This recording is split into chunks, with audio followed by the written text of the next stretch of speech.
Faire venir un réparateur lui aurait coûté 90 €. Trop cher. Alors Claire a décidé de faire autrement. Cet après-midi, cette étudiante va réparer sa machine à laver sans l'aide de personne. Ou presque. Bonsoir. Bonsoir. Bon, alors, expliquez-moi votre problème. J'ai commandé les charbons pour ma machine et donc là, il faudrait que je les installe, mais je vois pas trop comment le faire toute seule. D'accord? De l'autre côté du smartphone, Didier, expert technique, va la guider à distance durant toute la réparation. Alors, ce qu'il va falloir faire, c'est tirer votre machine et la mettre sur le côté. Je la penche sur le côté? Ce service de coaching révolutionnaire vient d'être lancé par un site internet de pièces détachées. Pour ses clients comme Claire, l'opération est délicate. Oui. Elle doit changer 2 pièces dans le moteur de son lave-linge, les charbons. Vous voyez là? Allez-y, mettez le doigt dessus pour voir. C'est celui-là. Celui qui est derrière, sur la partie, vraiment sur le charbon. Il est bien sur le charbon, hein. Grâce à la visioconférence, le coach, 20 ans d'expérience dans l'électroménager, peut voir l'intérieur même de sa machine pour la conseiller. Un peu comme s'il était dans sa cuisine. Bon, alors vous allez le retirer. Vous retirez la petite cosse. C'est bon. C'est bon? Voilà. Il faut que votre charbon, il soit bien, l'oblique du charbon, la partie oblique, elle soit bien en application sur la partie du moteur qui va tourner le rotor. Vous voyez les petites fentes que vous avez? Ça touche bien, là? Ça a l'air d'être pas mal. Je vais la retourner un petit peu. En à peine 30 minutes, Claire réussit un exploit. Une réparation le plus souvent facturée au prix fort par les professionnels. Voilà, donc là, on entend la machine se remplir d'eau. Oui, c'est parti et ça tourne. Bah, c'est génial. Je suis très contente. Eh ben, c'est super, moi aussi. L'étudiante n'a eu qu'à payer 32 € pour les pièces détachées. L'assistance vidéo est pour l'instant gratuite. Merci beaucoup. Réparer soi-même son lave-linge, son grille-pain ou sa voiture. Un réflexe pour toujours plus de Français. Quand un appareil tombe en panne, pourquoi ne pas se retrousser les manches? Cela permet d'échapper à des factures salées, à de potentielles arnaques toujours aussi nombreuses selon la répression des fraudes, et d'arrêter de jeter encore et encore. Sur Internet, un site français surfe avec succès sur ce phénomène. Il propose 8 millions de pièces détachées, accompagnées de tutoriels pour nous faciliter la tâche. Alors est-il vraiment possible de tout réparer soi-même? Y a-t-il parfois des risques? Et comment certains fabricants s'arrangent-ils pour nous rendre la mission impossible avec des appareils totalement irréparables?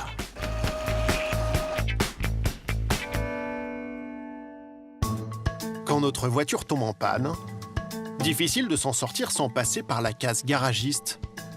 Payer pour les pièces et ne pas oublier la main-d'œuvre. Alors quand la direction assistée de Nathalie a lâché il y a quelques mois, Du coup, on va y aller doucement, hein, parce que... c'était vraiment la tuile. Ah, et on arrive sur un rond-point. Tourner le volant est devenu une épreuve à chaque virage. Sa crémaillère de direction est à changer. Mais le devis du garagiste est bien trop cher pour Nathalie, 1 300 €. Alors pour ne pas se ruiner, elle a décidé de faire la réparation elle-même. C'était sportif. Elle n'est pourtant pas mécano, mais comptable dans une entreprise de construction. J'ai rendez-vous pour changer ma crémaillère de direction. En self, c'est ça? En self, oui. En self, cela veut dire en self-garage. C'est le client qui répare. Il y en a 150 en France. Et on y va. Ok. Nathalie va avoir accès au pont élévateur et aux outils du garagiste pour 30 € de l'heure. Alors, donc vous allez travailler ici. Voilà, donc ça, c'est les outils qui sont mis à disposition par rapport au contrat. Mais si vous avez besoin de quoi que ce soit, tout est inclus, hein. D'accord. Là, vous n'allez pas en avoir besoin. Nathalie a déjà changé Ça, ses c'est plaquettes vos de classes, frein et hein. fait une Vous avez vidange. Une grosse, une petite. Mais remplacer une crémaillère de direction, c'est une autre paire de manches. Ça fait beaucoup tous ces outils, oui. J'espère que je vais pas me servir de tout, mais on verra bien. Pour se rassurer, elle a pris l'option coaching à 38 €. afin d'avoir droit au conseil de Cédric en cas de pépin. Voilà, crémaillère de direction. C'est pour ça que c'est indispensable le coaching. Parce que là, comme ça, je sais pas trop quoi en faire de la pièce. Voilà, voilà. À partir de maintenant, elle paye à l'heure. Alors mieux vaut ne pas traîner. Première étape, le démontage des roues, puis le dévissage de l'ancienne crémaillère. Attention à ne pas se cogner. C'est du sport quand même. Oui, un peu. J'ai mis la clé à l'envers. Quand ça coince, Pas de solution. heureusement, Cédric, le coach n'est jamais loin. j'ai un petit problème. C'est-à-dire? Mais la douille, elle est coincée dans la vis. J'arrive pas à la retirer. Il est plus qu'utile, il est indispensable, Cédric. Je peux pas m'en passer. D'ailleurs parce que je démonte des vis et des fois je sais pas où les remettre. Donc il me dit il faut remonter là. Je mets 4 vis. Voilà, et on va la poser sur l'établi. Au bout de 3 heures, Sur l'établi. Ouais. soit 90 € pour Nathalie, la crémaillère cassée est retirée. Reste maintenant à monter la nouvelle. Il y a du cambouis que sur les mains pour le moment, donc ça va. On peut dire que ça se passe bien. Avec l'augmentation des tarifs des garages, ils sont ici de plus en plus nombreux à venir se salir les mains. Depuis le début de l'année, Cédric a accueilli près de 500 clients venus ainsi réparer leur voiture eux-mêmes. Une activité qui représente déjà 20% des revenus de son petit garage. 17h30, Nathalie termine le remontage. C'est l'heure de vérité. Ça y est, on teste. On va voir si on a bien travaillé ou pas.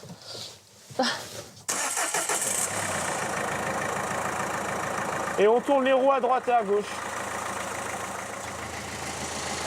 C'est beaucoup plus facile que ce matin. Tourner autant mon volant. Ouais, c'est bon. Eh ben c'est bon. Je suis fière de moi, oui, ça fonctionne.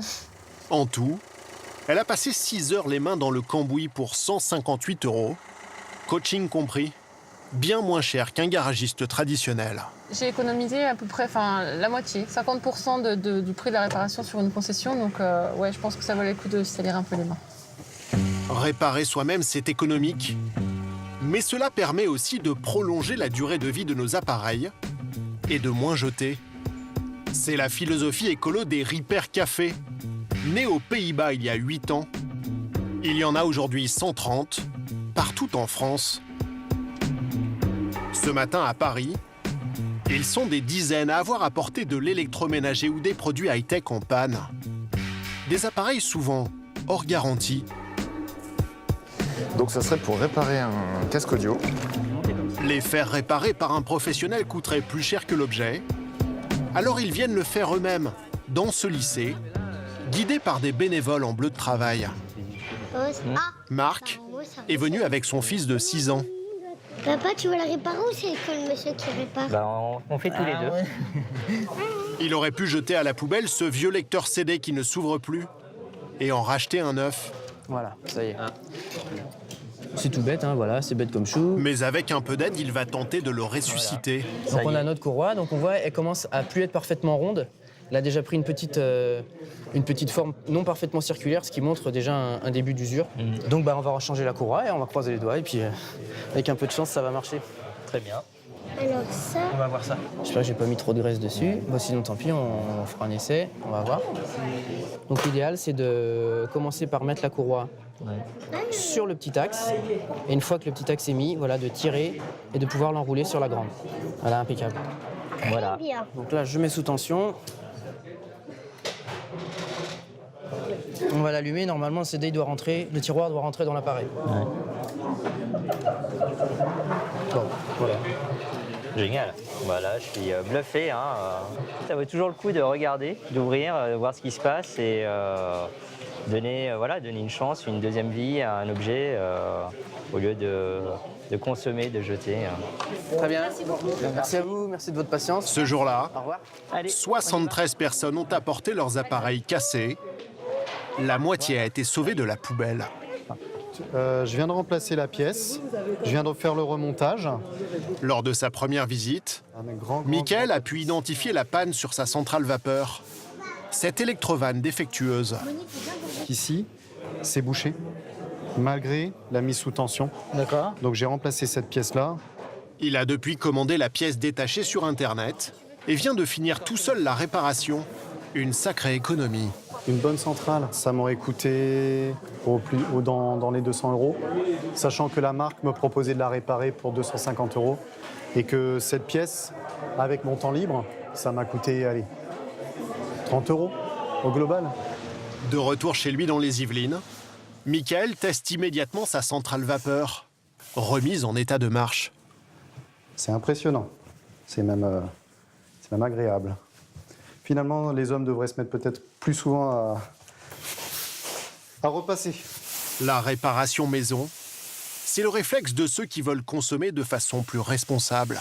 Un résultat qui est, je pense, impeccable. Ouais. Mais certains ont compris qu'il y avait là un filon très rentable.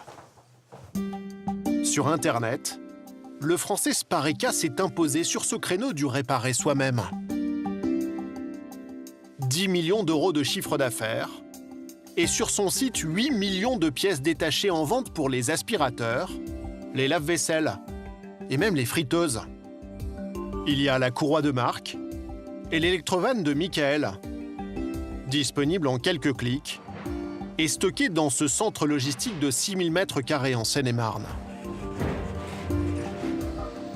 La caverne d'Alibaba du réparateur amateur. Plus besoin de courir les magasins de bricolage et autres services après-vente. Les millions de pièces rangées ici peuvent être livrées chez vous en 24 heures. Alors, montre-moi un peu. Donc en ce moment, il y a beaucoup de ce qui marche. sorties, tout ce qui est brosse aspirateur. Le site vend presque toujours les mêmes pièces, celles qui s'abîment et cassent régulièrement. Ce qui se vend le mieux, ça va être la courroie. Donc ça, c'est une courroie de lave-linge. Ça casse souvent parce que c'est une pièce qui est fortement sollicitée. Enfin, vous imaginez, aujourd'hui, on a des machines à 1200, 1600 tours par minute. Ça, on en vend 1000 par mois, quoi, en gros. Autre best-seller, le filtre d'aspirateur ou le bras de cyclage du lave-vaisselle. Les préparateurs de commandes emballent à la chaîne. Jocelyne envoie plus de 200 colis par jour.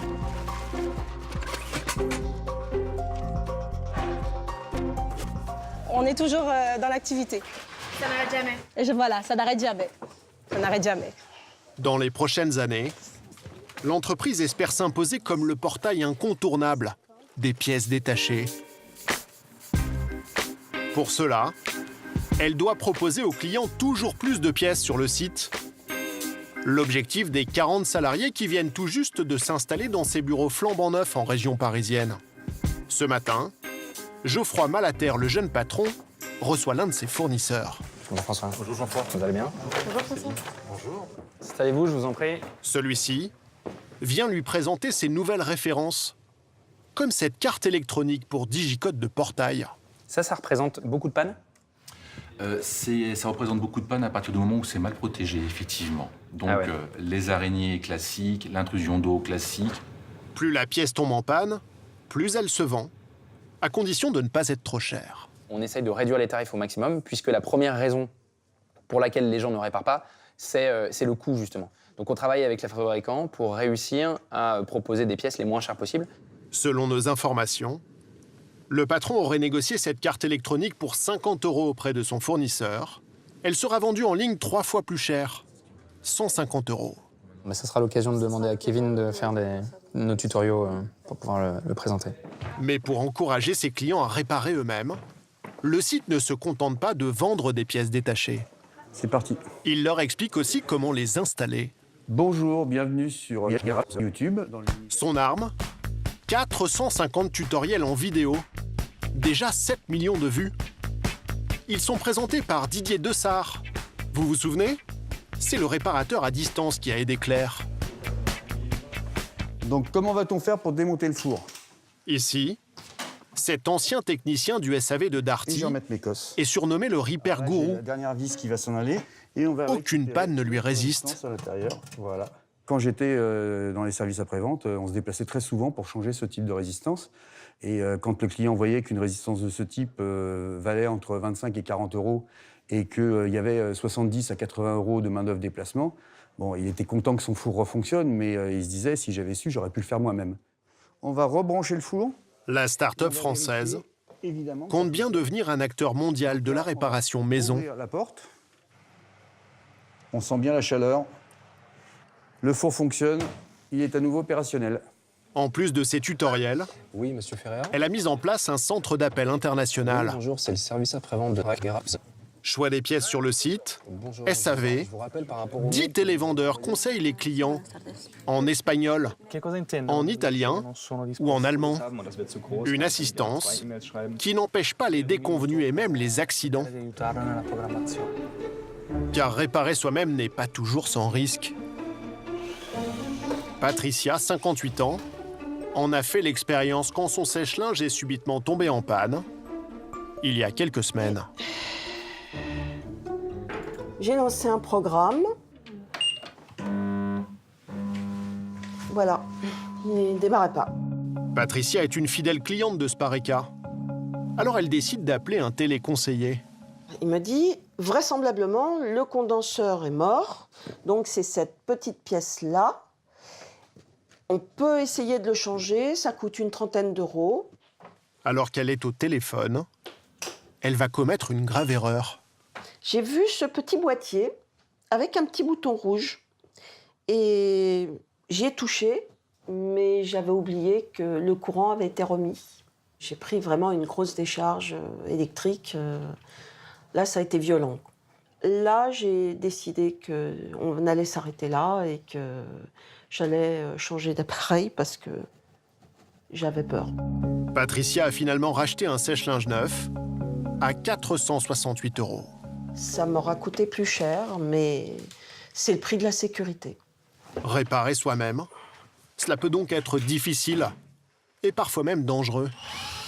D'autant que certains fabricants nous compliquent la tâche en nous vendant des produits quasiment irréparables. Illustration dans cette ressourcerie où un réparateur bénévole tente de redonner vie à toutes sortes d'appareils en panne, un peu comme dans les Repair Café. Mais Gilles a souvent l'impression que tout est fait pour l'en empêcher, comme pour ce sèche-cheveux. Voilà, il y a une vis. Cette vis n'est pas comme la plupart des vis, où il faut un embout spécial pour l'ouvrir. Des vis indévissables un téléphone, par et exemple, parfois des appareils clipsés comme ce téléphone. Voilà, on est obligé de faire lever chaque petit clips. Voilà, voilà. Vous avez l'angoisse de casser l'objet. Voilà, ça y est, là j'y suis arrivé. On a les fameux clips qui sont là. Certains clips ont sauté parce que ce sont des petites parties de plastique. L'appareil est endommagé. Et surtout, une fois ouvert, il est très difficile de le réparer pour un particulier. Il faut avoir un fer à souder, il faut avoir des connaissances électroniques. Alors qu'avant, on pouvait arriver à dépanner. Chaque composant pouvait être retiré et dessoudé et ressoudé. Là, on est sur un objet qui est très très souvent jeté et racheté. Pour cet épilateur électrique, cela va encore plus loin. Changer la batterie est tout simplement impossible. Alors là, on a des piles rechargeables, mais elles sont qui sont HS et on a besoin de les remplacer et on s'aperçoit qu'elles sont soudées directement à même l'objet. Le fabricant s'est-il arrangé pour limiter la durée de vie de son appareil? Difficile à dire. Mais ces derniers mois, plusieurs géants de l'informatique ont été visés par cette accusation. Certains de leurs produits seraient irréparables pour un particulier, comme cet ordinateur tactile de la multinationale Microsoft. Dans une grande surface, nous sommes donc allés l'acheter pour l'examiner sous toutes les coutures. Je vais vous prendre celui-ci, s'il vous plaît. Son prix, plus de 1 000 €. De retour au bureau, nous déballons le produit sans attendre. Et la surprise. Donc là, quand on l'ouvre, on voit que le clavier est complètement fixé et collé par un tissu. Il n'y a pas du tout de vis sur les côtés. Et au dos, pas de vis apparente non plus. Cet ordinateur sans vis n'a pas intrigué que nous. Ce site américain qui évalue la réparabilité de nos petits bijoux high-tech a décidé de le passer au crible. Comment se situe-t-il dans notre classement? Je vous donne un indice. Dans cette vidéo disponible sur son site, les ingénieurs tentent d'ouvrir la tablette, mais le démontage vire au carnage. Le produit est entièrement collé. Note de réparabilité à l'issue du test, 0 sur 10. Une première. Microsoft a-t-il volontairement rendu son produit irréparable? Nous avons joint les ingénieurs du site pour leur poser la question. Nous avons vu plusieurs ordinateurs d'autres marques qui sont faciles à réparer. On arrive à les ouvrir sans les casser. Je ne vois donc pas pourquoi Microsoft a rendu celui-ci aussi difficile à ouvrir. Selon moi, ils auraient pu le rendre réparable. C'est un très bon exemple d'obsolescence programmée. Vous ne pouvez rien faire si l'ordinateur tombe en panne. Vous devez le jeter et en racheter un nouveau. C'est mauvais pour l'environnement, pour les consommateurs. Cela permet juste à Microsoft de gagner plus d'argent.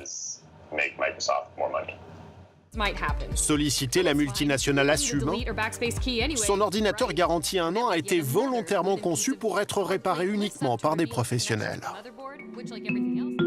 Pour les particuliers, il reste une dernière limite à la réparation maison. La disponibilité des pièces. Certaines sont parfois totalement introuvables, même pour des appareils récents.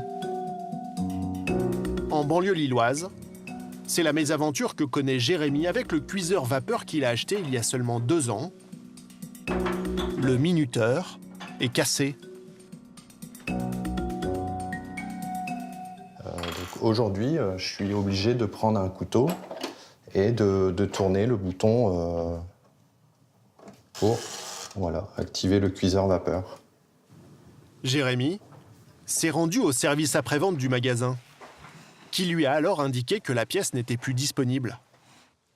Mais l'enseigne lui a proposé une autre solution.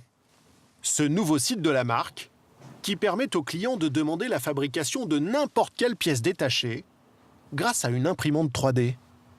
En quelques clics, Jérémy peut passer commande. Ça y est, c'est commandé, la demande est envoyée. J'ai plus qu'à aller la chercher au magasin.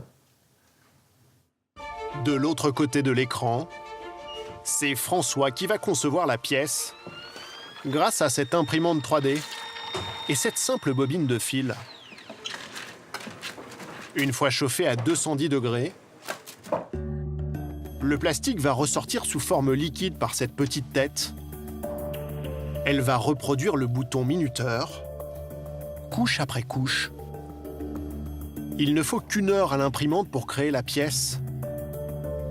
Sans attendre, Jérémy peut venir la récupérer. Bonjour monsieur. Bienvenue. Merci. Bien écoutez, votre pièce est presque terminée. Le bouton minuteur finit d'apparaître sous ses yeux ébahis. C'est très bluffant en fait, la finition elle est quasi pareille que le bouton, en espérant que ça fonctionne bien sur l'appareil. Et voici votre bouton. D'accord, ouais. S'il vous plaît. En effet, c'est très ressemblant à... Je vous laisse l'honneur de le remplacer.